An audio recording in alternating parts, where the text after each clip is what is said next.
Hello everyone, welcome back to my channel. I'm Brushes and Bunnies, and today we have a Facebook haul video.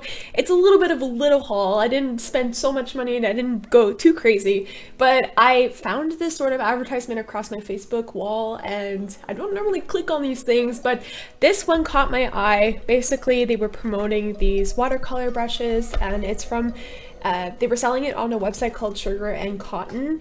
Now, the website itself looked a little bit scammy, where it was more so like, yeah, okay, there's only 5 products left in stock, you have to buy it within 10 minutes, and you have to buy it now, and it's on sale. And I got caught into it, and I decided to just, okay, I kind of want to give it a try. Let's give it a try. They looked pretty cool, and I ended up, buying it, and it came in the mail 3.5 months later. Although shipping normally should be within 6 weeks, that's what they said. But it came from Malaysia, or directly from Malaysia. I don't know where the product comes from. I can't find really any information on the company itself. It says Touch Nice here on the actual pen, but on the packaging, there's just like no indication where these pens come from. And I googled it and I still can't find any information. So whether it's a knockoff brand or whether it's a really bad product, I will find out in my test review, but we will see. You can also get these on eBay. I have seen them on eBay. I'm not sure about any other store locators. I haven't seen these in the store shops, like the art stores either. I haven't seen it anywhere except for this website that I came across. So retail price, I paid about $39. This was US dollars through this Sugar and Cotton website, and so I paid $39. It said the sale price was $130 or $129. Whether that's true or not, I have no idea, because I did find these on eBay for approximately $25. So actually, I have no idea. I think maybe retail price would go around 30, maybe dollars. I don't know. I really don't know, guys, but that's so far what I've been seeing online. Should have probably did a little bit more research before I spent 40 bucks on them, but whatever. What's really cool to note is that this set of 20 also comes with a water brush. So water brushes, if you guys don't know, it's a super cool, I really like these. Basically, it's for water painting, watercolor painting, and it's a brush here where you can just twist the top off like that, and you can fill it up with water. And these are really cool if you're traveling a lot and you don't want to carry all your brushes around. It also helps with the water issue, where you have a cup of water or whatever. You can just fill this up, squeeze the edges a bit when you're painting, and the water will come out from the brush tip. So it makes just kind of doodling on the road a little bit easier. So we're gonna give it a go. We're gonna try out this product alongside this water brush and see how it works. And also give this video a big thumbs up if you guys like these videos, as well as don't forget to subscribe and to follow my social media accounts, Facebook, Instagram. All of the links can be found below. So let's give this a go. I actually have no idea what to expect. So before I get started on the material as well as the product, give it a pretty honest review, I just like to apologize to say that I'm sorry if the kind of speed painting here is unfocused. My camera was actually not focused at the time. I thought it was right, but it's not, so it's a little bit messy looking. But I think you can still get a pretty clear picture of how the product looks, as well as how it reacts on watercolor paper. So now let's get to the fun stuff. What paper was I using? I was using Arches Watercolor Hot Pressed paper. This is a beautiful, nice, thin paper, very soft to the touch. There's barely any texture, and I always use this when I do watercolor painting just because I prefer it. I prefer minimal texture compared to a kind of rough, rigid base. I just really like this type of paper, and I find that the colors turn out to be much more vibrant as well. So when I was using it with the actual watercolor pens, it went on pretty smoothly. I didn't really have an issue.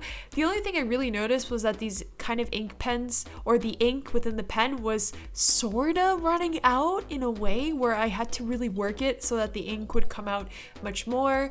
I think one of the biggest issues I had with these pens were the fact that when I would draw it on the paper, it would be sort of like missing ink spots. I don't know how to quite describe it, where when you put the marker, like the tip of the marker, onto the paper, you're expecting to have a nice fluid sort of motion come out of the pen. In this case, it was really something where I had to really work at it so that the ink would come out smoothly and kind of cover the paper entirely. I had found information, a little bit of information online saying that once these pens get wet, if the tip gets wet, then the ink should come out much more smoothly, and I expected sort of getting that kind of result, but actually it just didn't work. I felt like it would dry out at certain points, and I was getting a little bit frustrated with it because all of a sudden I would get this smooth blotch of ink that would come out, and then at another point it would be kind of dry and I would have to work at it until it would be more ink would flow out, and then that would kind of get a little bit messy. So I don't know about that, but I just didn't really like that aspect. So for the entire portrait, I set the base with these watercolor pens, and I did my hardest to work with it, but the colors were not really working together as much as I'd like to. So I kind of struggled with the skin tone because she turned out to look a little bit more orangey, which is why later on I brought in the Faber-Castell Polychromos, and that's usually typically the way that I work normally with mixed media art anyways. And in the end, it didn't look so bad, but at the same time, I was just really struggling with these pens. I'm not sure if it kind of talks about sort of the quality of the pens either, in terms of the ink coming out, as well as, you know, having issues with the kind of blotchiness at one point, and then another point having issues with the fact that there was literally nothing coming out and it was almost kind of dry. Maybe I was just not using them right. But then again, it's really not rocket science to learn how to use these. For the majority of the painting, for the entire painting, I pretty much just did the technique where I drew with the marker first on the paper. Either I wetted the paper first or I drew dryly on the paper. So I wanted to see how it would react in both situations.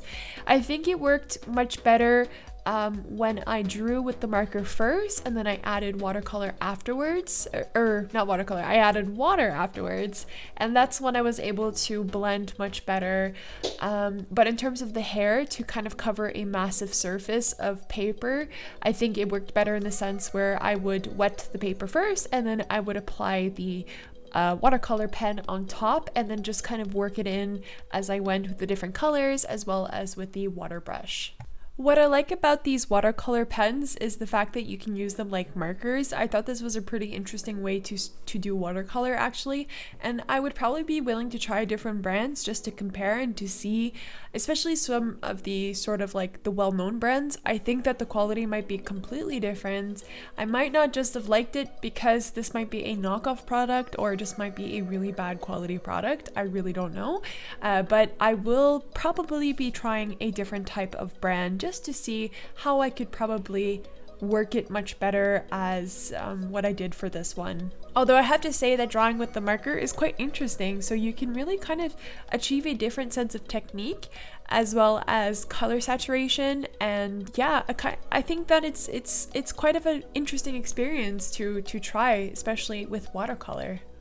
Overall, I think that I give this product a 6 out of 10 for certain reasons that I've listed in this video already. I think the quality of the ink was one major one that has always been sort of an issue in terms of just art products in general. It needs to have a nice soft flow, guys. I really don't like it when it's just like dry and you have to work at it, and you spend so much money on these products, so they should work. But generally speaking, 6 out of 10. I'm willing to try other sort of things. Actually, I think I'm going to downgrade that to 5 out of 10 just because of the color selection as well. It was a little bit hard to kind of find colors that would work together. There's a pretty limited palette, I would say, especially in terms of blendability. Apparently these are also refillable, but again, just because of the fact that I literally cannot buy or find this product anywhere, it just doesn't make it accessible and not purchasable. So yeah, probably not gonna buy these again. That being said, guys, have you guys ever tried any other types of watercolor brands, or watercolor pen brands, I should say? Let me know in the comments below if you guys have a favorite brand. I am more than willing to buy it and to give it a try. I love trying new things, so let me know what you guys like, what you guys have tried already in terms of watercolor pens. I think it's pretty interesting. I think it's a cool medium to give it a go with, and yeah, give me some feedback on this. Let me know what you guys like and which brands work for you. That being said, I wish you guys a lovely day, and I hope it's sunny on your side of the world, because it certainly is not over here in Berlin. It's quite cold and rainy, and I wish it was spring weather, but it's not. Anyways, I will see you guys very soon, and till next time, my bunny buns. Bye!